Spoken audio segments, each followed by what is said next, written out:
Gotta start working out again because losing muscle mass here, man. I've been working out in. I went to Target because I was like, I want to start working out, like maybe doing some stretching, crunches, lifting. Found one weight. Yeah, dude, it's bananas. One weight. But, so now I'm alternating. I was like, this sucks. Yeah, you get.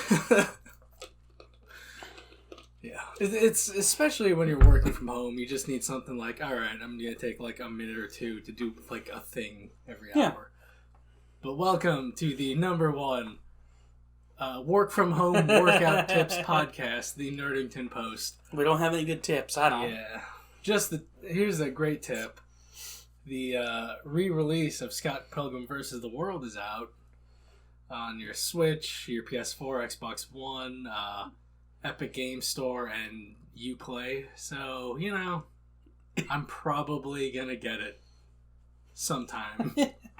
Well, it's one of my favorite beat-em-ups. I just played so much of it during the original release. I'll probably get it for Switch. Yeah, I got all the DLC, so if I play it again, I know I love it, but I'll just be like, I'll be bored because I've played so much. Yeah, you already know what's going to happen. I get it. Like, I've beaten it with every character, like all the DLC things. Is it like games that you replay where you're like, oh, this is satisfying? Or is it like games you replay like, all right, I'm kind of bored with this? Well, that's the thing with getting into what I'm playing. Like, I re-downloaded Hades because I bought it the day it released during the Game Awards of 2018 and just played in early access and then burned out on the game. And then playing it, I'm like, oh, there's so much new content compared to... Because last time I played it, like, checking my save file, I'm like, oh, I played it literally a year ago. Last time I played it, January 10th, 2020. There we go. And then just playing through it, I'm like, all right. Yeah, that's right. I burned out on playing this a year ago. And I'm interested in the story and the characters and whatnot, but I just have to go through the roguelike gameplay, which it's fun. Yeah. To a point. Like, a lot of my friends are my gaming group, they're playing it, they're loving it, but they're having way more fun than I'm having with it. Ugh. It's a good game. I suggest you check it out. I probably will. But, yeah. I probably will. Just burned out on it, man. Like, you have to beat it 10 times to beat, like, the main story, and there's still other... What? Yeah. Well, you have to beat it 10 times to beat the main story? Yeah. It plays into the... Does anything change every time you beat it? Well, yeah, it's a roguelike, so you get different upgrades, and they're randomized each time. Okay, so, I get that, but, like, story-wise, does it change? Yeah, you get different dialogue options. Oh, like, okay. Every time you die, go back to the home base, so you get different dialogue options, and, like, you could progress with other characters' stories and whatnot. Okay. Yeah, it's good, but, after I beat it the first time, I'm like, alright, I know I can do this, I know I can beat it. Let's turn on easy mode. And then, like, it's called God mode in the game. Like, every time you get, like, a 25% damage resistance thing, and each time you die, it goes, like, up. Okay. So, I just went through the story, like, beating it 9 more times on easy mode, and then afterwards, I'm like, alright, let's turn it off. And just when I play it to unlock more stuff, because there's so much to do in that game. It's great, but it's also a curse. Just because, like, currently, my last couple playthroughs have been very boring for me. Right. Just because I'm using my least favorite weapon, just so I can unlock all the stuff for that weapon. And, like, the little mini objectives to, like, get upgrade materials. So, like, I'm on the final quest for that weapon. I just have to, like, unlock the hidden variant of it, and then I have to get to the final boss with it. I don't have to beat the final boss. You just gotta get there. Yeah, exactly. I do not like using that weapon. And it's just like, just get this out of the way, then I can just go back to the weapons I really love. Okay. But Hades, it is a solid 3 out of 5 in my book. I get why people are calling it their game of the year, but it's just not for me. Like, another thing about it, it's like in this weird, uncanny valley of action games, where you have something like Binding of Isaac, where it's like similar format, the roguelike. I could not get into Binding of Isaac. Action game where it's nice and simple, like a twin stick shooter. And then you have like, let's say, like the bottom of the top was like the Devil May Cry Right. reboot, where you have like a lot of options and whatnot. And then you have this something that's easy and simple to get into, and then something a little more complicated, more depth, and then just Hades is in that weird middle ground of like, there's a good amount of options here, but I wish there was like a little more that I could do in terms of what's going on here, or if this were a little bit simpler, it could be a little more mindless. Okay, that's fair. But yeah, Hades, and also Hades starting Yakuza 0 today. Oh yeah? Yeah. Can I get a break from Cyberpunk? Yes. Well, we'll get into the news of it later, but I over the weekend I marathoned Warrior on HBO Max, which is, the premise is it's about, it's based off some like story ideas that Bruce Lee had, but it takes place in 1870s San Francisco. Okay. So it's about like Chinese gangsters and whatnot, and them feuding with Irish laborers and whatnot, and like the government's just, it's the 1800s. They're super racist. Yeah. It's a cool show, cool martial arts, cool politicking of the different gangs. And you're like, oh, that makes me want to play Yakuza. Yeah, just beat up gangsters in the streets, man. It's a cool show. I like it. I dig it. Check out Warrior on HBO Max. Hopefully it gets a third season. But yeah, marathoning 20 episodes of that show over a weekend was... It's a good... That's 10 episodes a day, buddy. Yeah, well,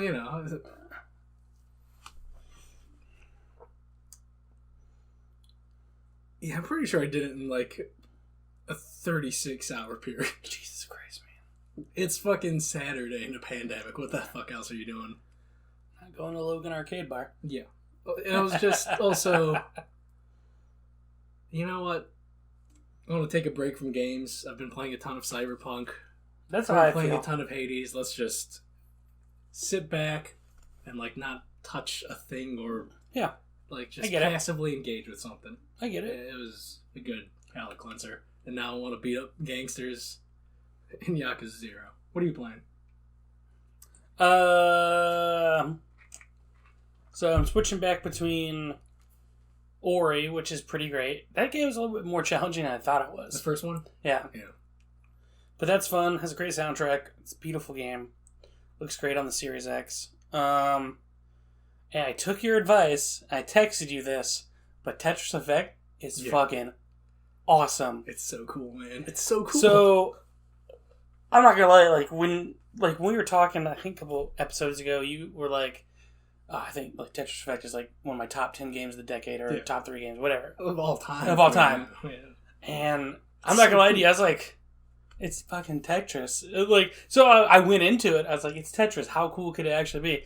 And dude, after the first level, I was fucking hooked. Yeah, it's such a good, beautiful game. It's like how every turn, every drop, every Tetris you get corresponds with the song. You were right. The rhythm of it all, I'm just like, okay, this is dope. And then so I've been playing. The music changes, and then oh shit, it's so much faster. Yeah, and then it kind of reminded me how hard Tetris can actually be. Yeah.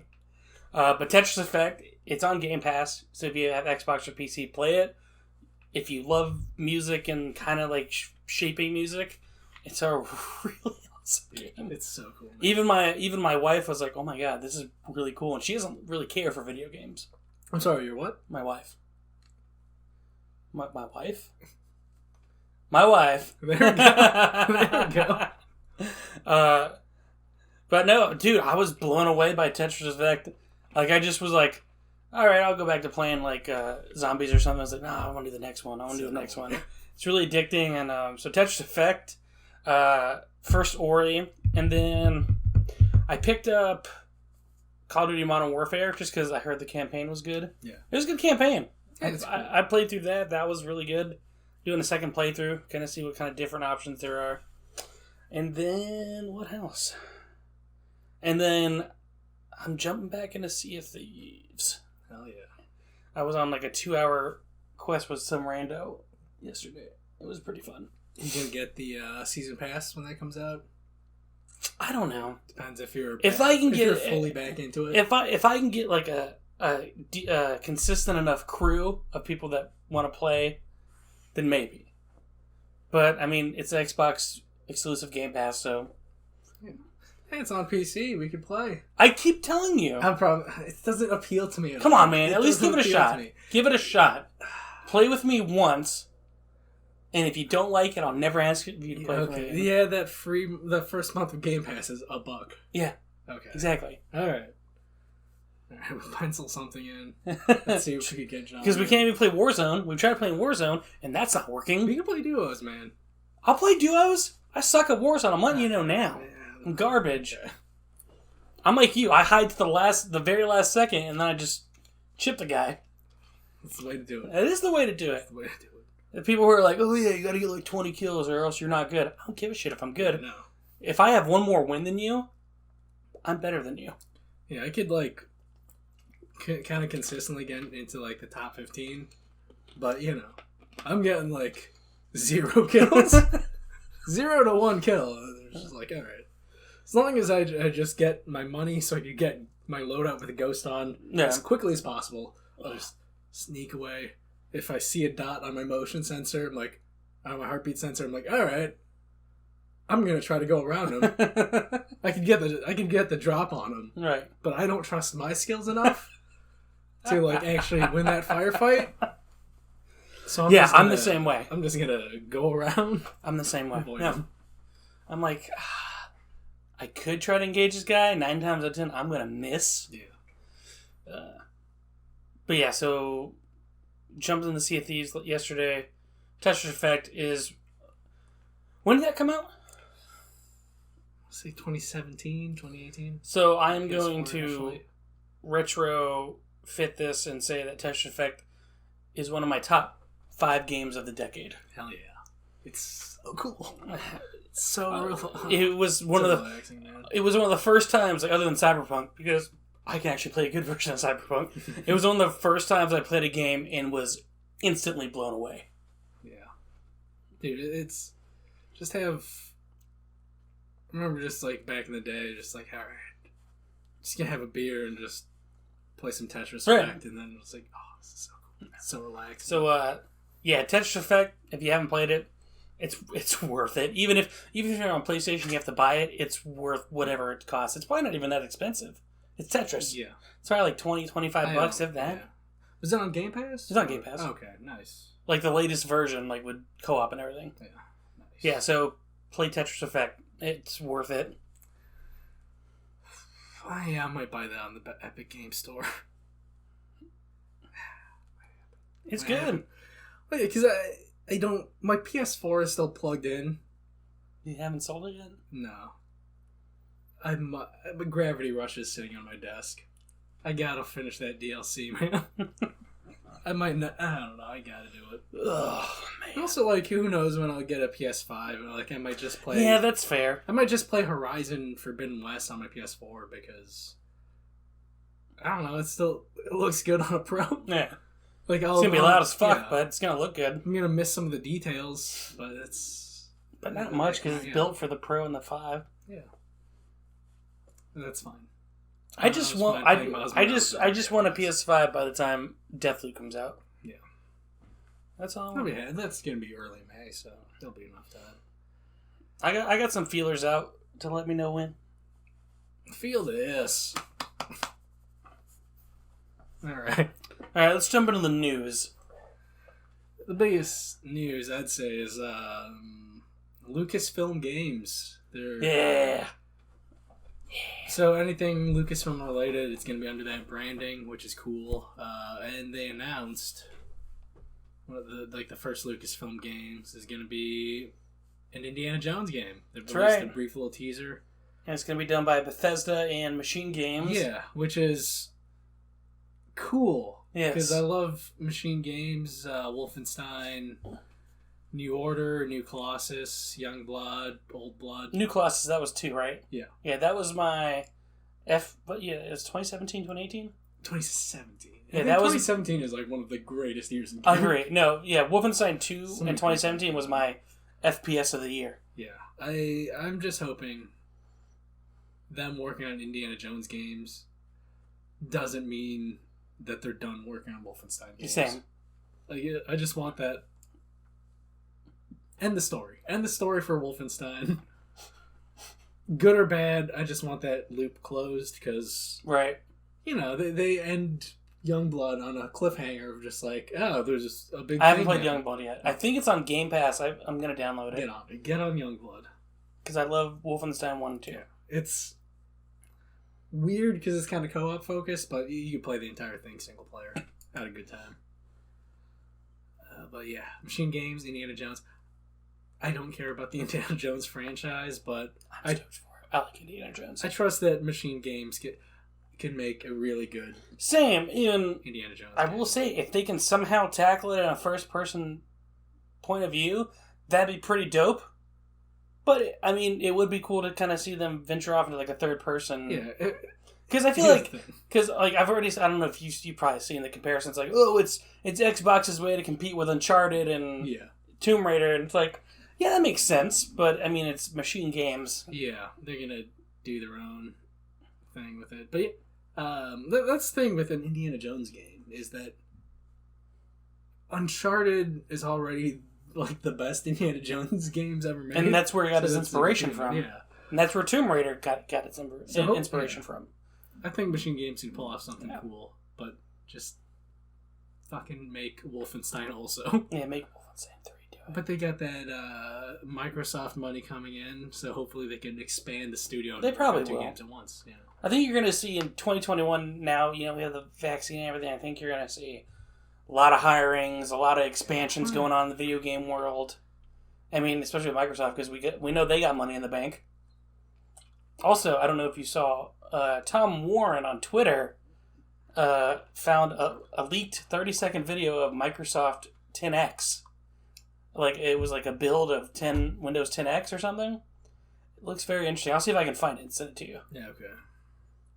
Yeah, I don't know how I feel about it. If it really is the new version of Windows, I don't know how I feel about it. Is it like a... Kind of looks like they're kind of taking an Apple approach. Oh, okay. I'm not into that. But like with calling it 10X, I imagine that's going to just be the X... I think it's like... Not on my phone. That might just be an Xbox app. No, it's not Xbox. It's like it's a Windows build, like for their new operating system.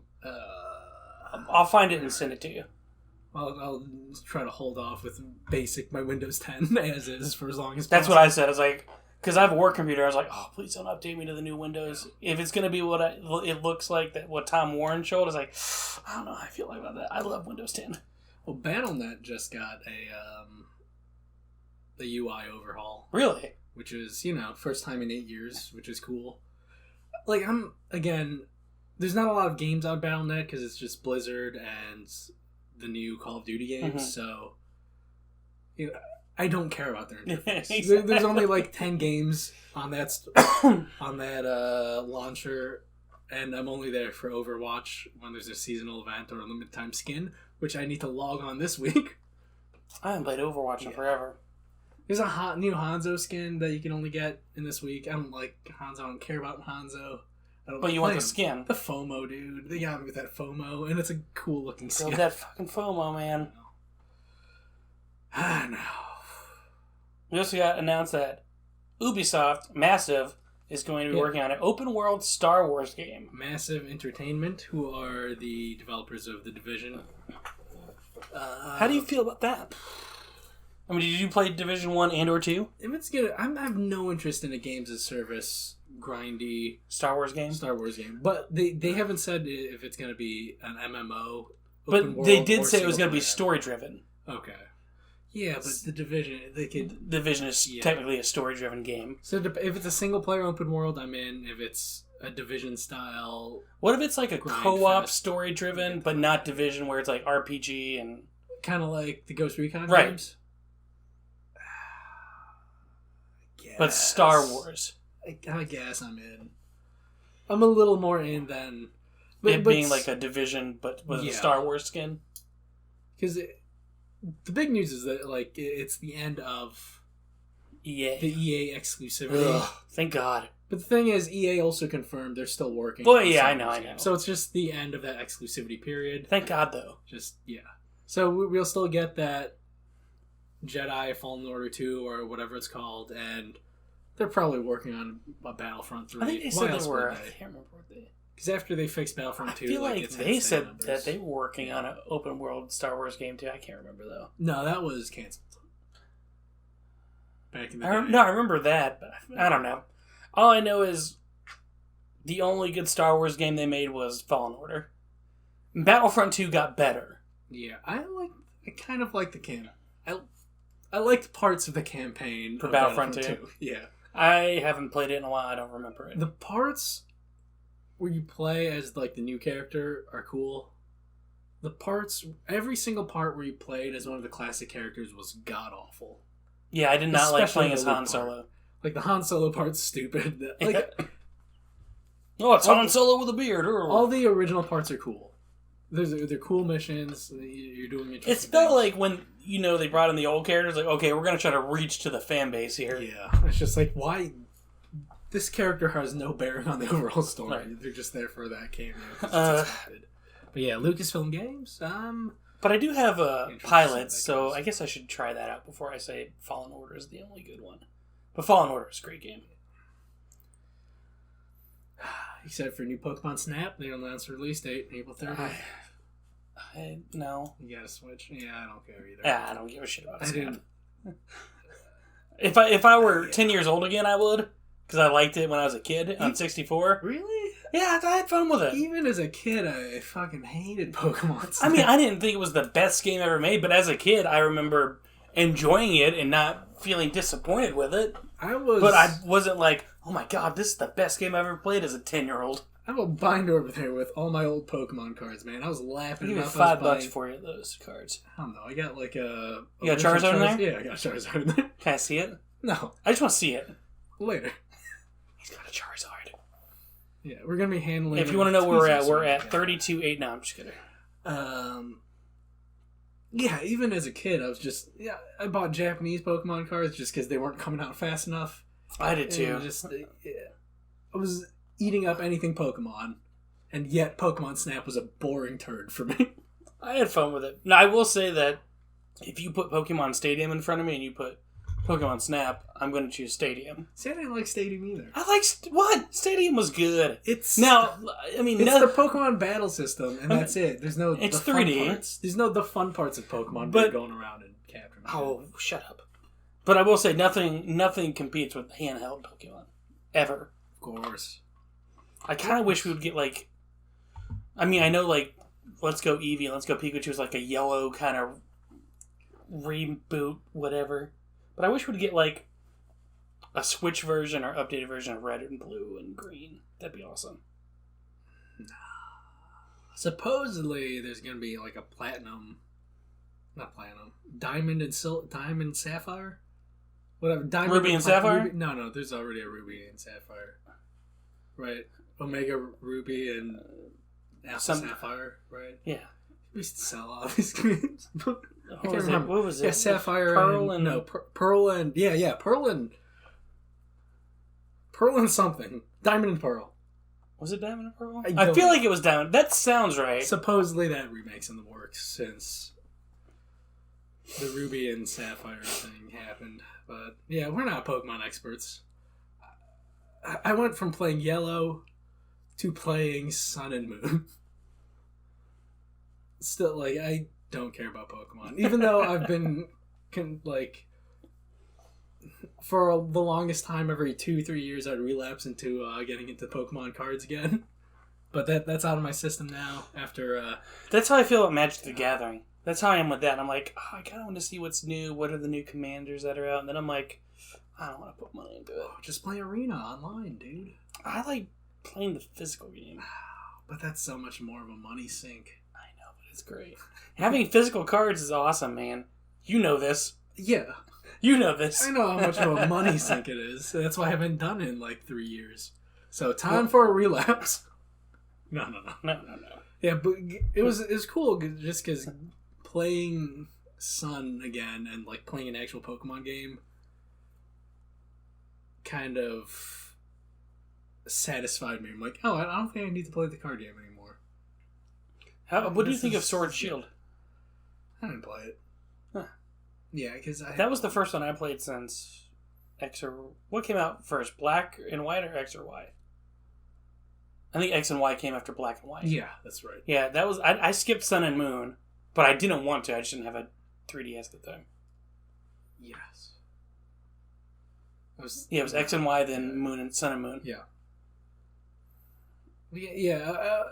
I was moderately interested in Sword and Shield, and then, like, hey, we have the opportunity for, like, a console Pokemon. There's an opportunity to do something new and cool, and it's like, nah, it's more. I wish they would take Pokemon. It was the wild area, but that's. I wish they would take Pokemon and do what they did, like Breath of the Wild, and just reinvent the game. Oh yeah, open world Pokemon. That would be awesome. What everyone wants is an open world MMO Pokemon. And, like, you have your different regions, and then your player selects the starting region, and you get those starters, and then you can go to the rest of the world. That'd be the perfect Pokemon game. But they're not going to fucking do that. I think hell will freeze over when that happens. Yeah. So, yeah, Pokemon. Snap. Mild to not really fans. That's our stance. At least with Snap. Yeah. What's cool, though, is they showed off footage from Super Mario 3D World and Bowser's Fury, which is the new content. That looks pretty cool. The Bowser's Fury content interests me. Same. Because it looks like Mario Sunshine 2. Yeah. Just exactly. Like this big, watery, open area. Just like, okay, cool. This looks awesome. Right, exactly. Looks like Sunshine. Super Mario 3D World, that doesn't interest me at all. No. I did not like what I've played of it, you know. But again, I'm not the biggest platformer guy, so yeah, that's coming out. I didn't write down the release date because I don't care. Like, I never played all of Sunshine, but what I've played of it, I've liked. So maybe when Bowser's Fury comes out, I'll just end up getting the Mario collection instead. But yeah, that's... Yeah. Mario is cool. Yeah, Mario's cool. It's cooler than Link. On to the next news. Nah, man. Cyberpunk 2077. Yeah. One of the co-founders and co-CEOs, they put out a video just like, hey, our bad. Which pretty much confirmed everyone's speculation. Is exactly. Like, they made this as a PC game first. Mm-hmm. And the last gen consoles as an afterthought, which is quite apparent. And yeah.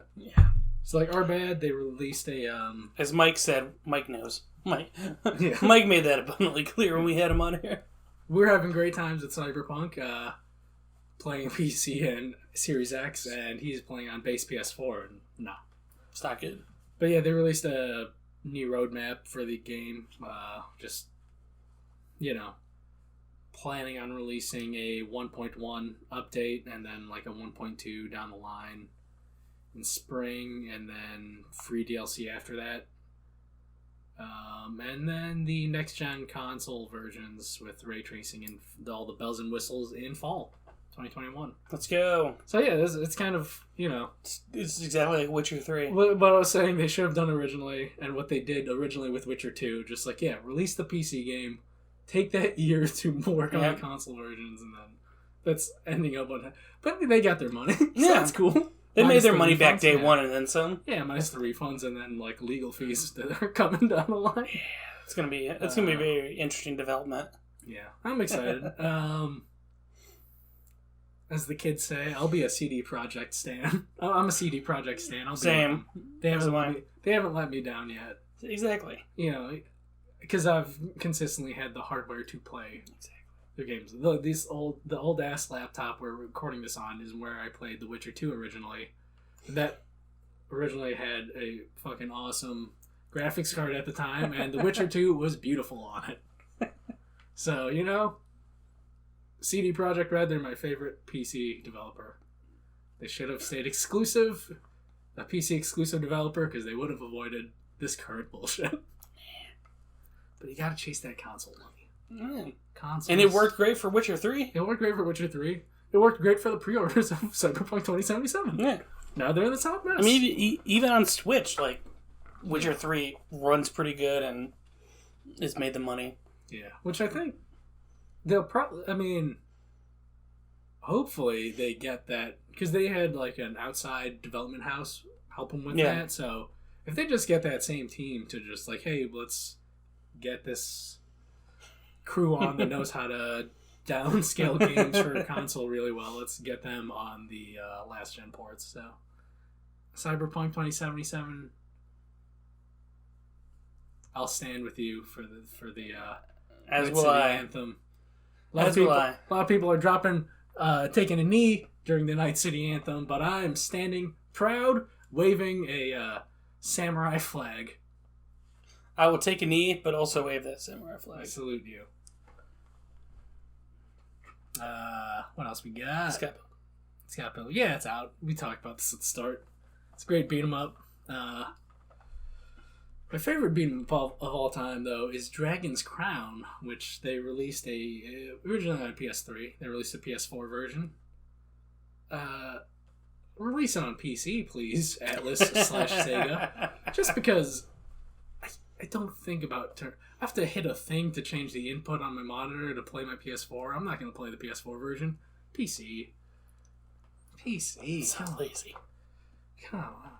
Well, the thing is, with the success of the Yakuza series, and also especially Persona 4 Golden launching on Steam, Sega and /Atlas has said they're going to port a lot more games to PC, just because, like, yeah, it's a whole nother platform they could sell stuff on. Why not?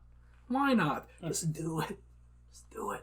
Just do it. Do it. We got some CES going on right now, so if you're into tech, check out what's going on there. New monitors, TVs, PC hardware. But we got some clarification based on a sizzle reel Sony showed. We got some clarification on release dates. Ghostwire Tokyo coming out October 2021, which is when I would have guessed it came out. Yeah, really. Because they released all the Evil Withins on that in October. Spooky scary. So good times. So we got Ghostwire and Deathloop coming out. So both those PS5 timed exclusives that Microsoft will be making money on will be coming out. Hopefully, I have a PS5 by then. And it's all... I don't know. There's no such thing as console wars. I mean, the chips are literally... For both consoles are literally made by the same people in the same factory. Exactly. It's... iPhones... I don't know if... I don't know if the current iPhones are still true, but like for the longest time, iPhone cameras were made by Sony. Yeah, it's all incestuous technology.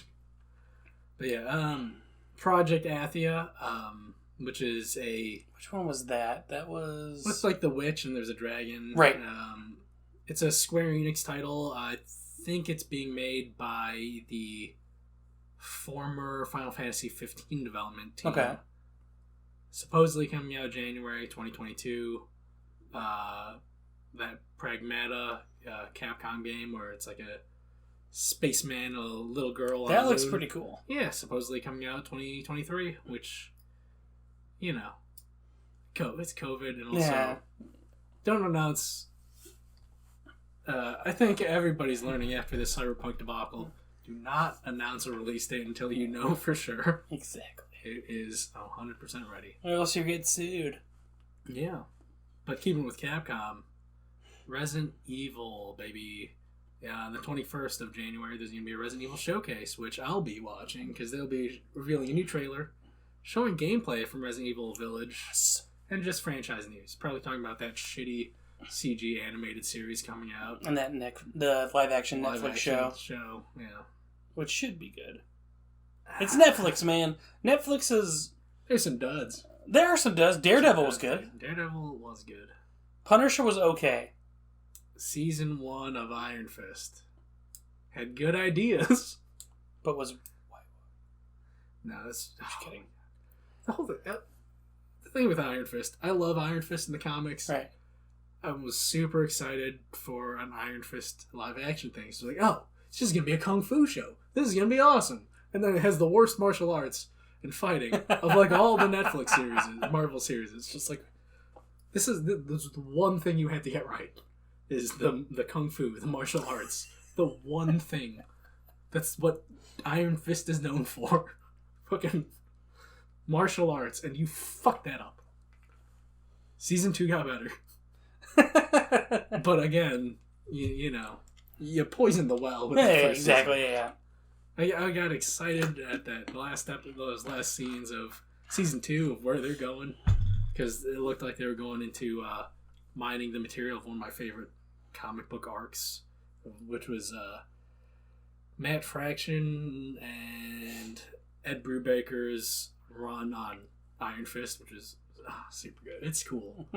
And then, you know, and Finn Jones, he's not a lead. He's not a leading man. He's not a leading man. Luke Cage and Jessica Jones was good. Yes. Okay, so here. Well, here. What show didn't you like the most? Well, all those shows are like 10 episodes long when they should be 6 or 8 at most. That's fair. So, like, yeah, the season 2 and of Jessica Jones and Luke Cage, which I didn't watch. I hear those are like 2 episodes shorter, so maybe they'd be better paced. But like the pacing of those first seasons aren't great. Okay. Like after Cottonmouth, spoilers for Luke Cage if anyone cares. But after Cottonmouth dies, the show Luke Cage isn't as interesting. Right, I'll agree with that. Yeah. But no, Daredevil and Punisher. Daredevil. Oh my god, Daredevil. I hope they bring God, what was the actor's name who played Matt Murdock?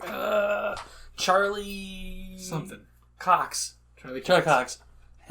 Cox. I hope they fucking bring him into the MCU because he was I loved him as Matt Murdock and Daredevil. He was great. I don't think it's gonna happen. I don't think it's gonna happen, but I would like it. Yeah. What did you think of Vincent D'Onofrio as a Kingpin?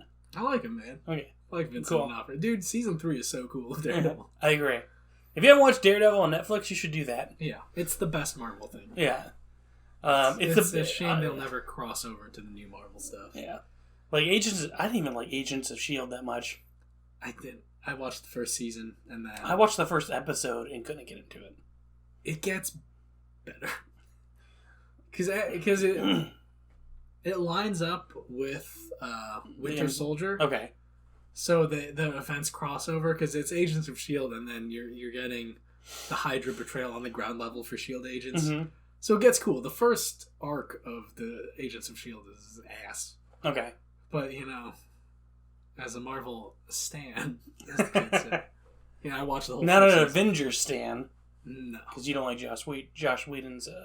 No, those movies are ass, man. they're fucking not good movies. They're not good. Which is why the Justice League wasn't good. Yes. We'll get that Snyder cut, and I imagine it can't not be better. Yeah. It can't not be better. It's like, how do you make that movie and then make it worse? We'll see. I will say this. I like Zack Snyder, and I respect what he does as a filmmaker. I'm pretty sure he has some good ideas. Yeah. But I feel like he tries too much. Like, that's why I felt... that he tries, though. No, I like that he tries, but I don't like Batman vs. Superman. I like what you had the Death of Superman arc, the introduction of Wonder Woman, you had the Batman vs. Superman arc, you had all this going on, and I just feel like... It was bloated. It was too bloated. The whole... You could have made Superman 2, the Death of Superman, with him going against Doomsday. Yeah. Like the... Doomsday, You have the Death of Superman in the second movie of your... You can't do that. That's ridiculous. You gotta build up to it. And then, as much as I like Jesse Eisenberg, I think he... It's not that I don't like his spin on Lex Luthor. I think that... I don't like it. I appreciate him trying to do something different. Yes. That was never done with the character, but yeah, it was not good. I respect the choices. I don't like them, though. Yeah. Like Zack Snyder, he has a vision. He executes it. I respect that. I don't like his vision, though. Yeah. I respect that he's doing what he wants to do, and that's cool.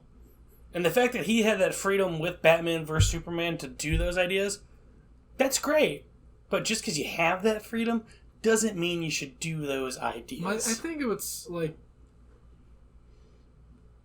similar to how like Joss Whedon has talked about making the Avengers movies, where the studio's like, "Hey, you have to have these elements in here. We got to blow up the franchise." I don't know, man. I think if he had free reign, I think he might have just done another standalone Superman movie. I think that would have been better. But who knows? We don't live in an alternate universe where that happened.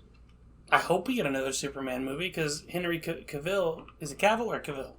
Cavill. Henry Cavill is a great Clark Kent and a great Superman. Yeah. He's got the build for it. He's one of the few Superman actors that has the actual build of what Superman should look like. Yeah. No offense to you, Brandon Routh. You are a good Clark Kent.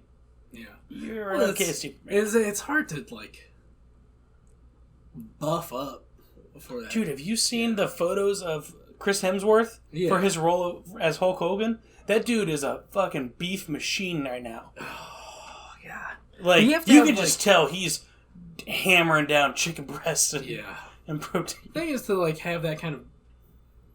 You have to have that kind of build where you could put on that. Yeah, no, exactly.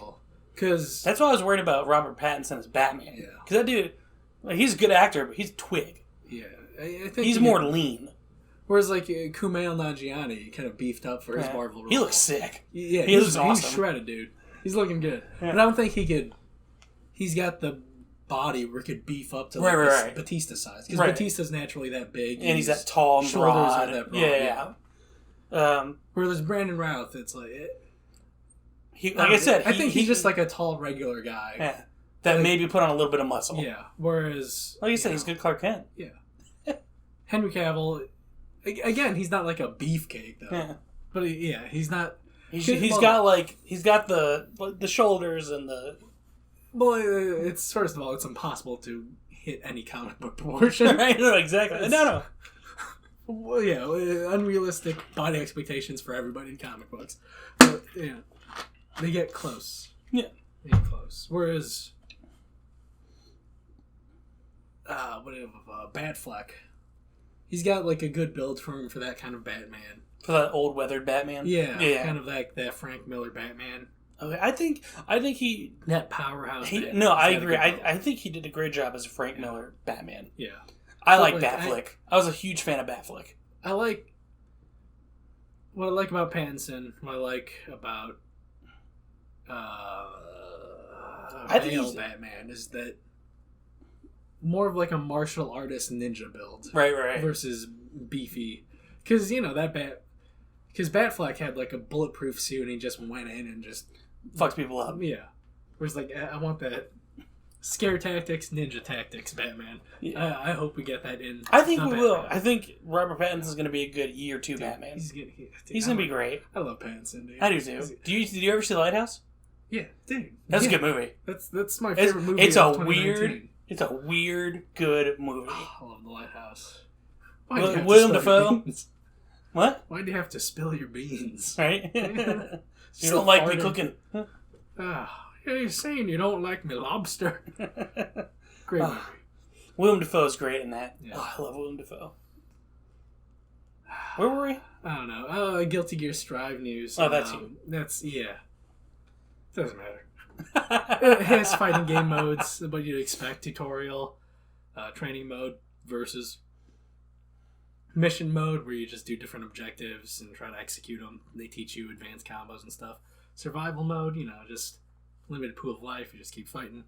What I'm excited about is arcade mode, because they're going back to the old Guilty Gear arcade mode, which in the XX series, which came out during the PlayStation era, like the story mode, like there's the arcade mode, and the way they did the story mode is depending on your different conditions during fighting, your different wind conditions, it would branch off into different stories, which was a cool concept, which they didn't have in like the later iteration, and they're bringing it back, so it's cool. Like, say you beat like this person in under 60 seconds, then the arcade mode and story would branch off to a different arc. Or if you you beat somebody, that's pretty cool. If you time out your opponent and then like your character took too long for that story event to play out, so it branches off in different things. It's a cool really concept. Cool. Glad they're bringing it back. Guilty Gear, baby. Fighting games, man. Fighting games. Oh man, I guess we gotta do man to man, though, man. It's been so long. No, let's say that for next week, just so I can refresh myself. Okay. Because I'm gonna have to go back and watch either the entire season, or at least the synopsis of the episodes. Because I just remember the last episode and how great it was. It is great, except for one moment. We'll get to that next week. Oh man! But when's that Resident Evil event? 21st. I want to remember that because I'm gonna pre-order Village. That's gonna be so good. I just pre-ordered the Lego Skywalker Saga just because the Lego games are good. I like them, and it's one of the few games that my wife can actually play with me. All right. But I think that's it for this week's Nerdington Post. Yeah, we already talked about what we were playing. Yeah, I don't think there's really anything else. That's it. Oh.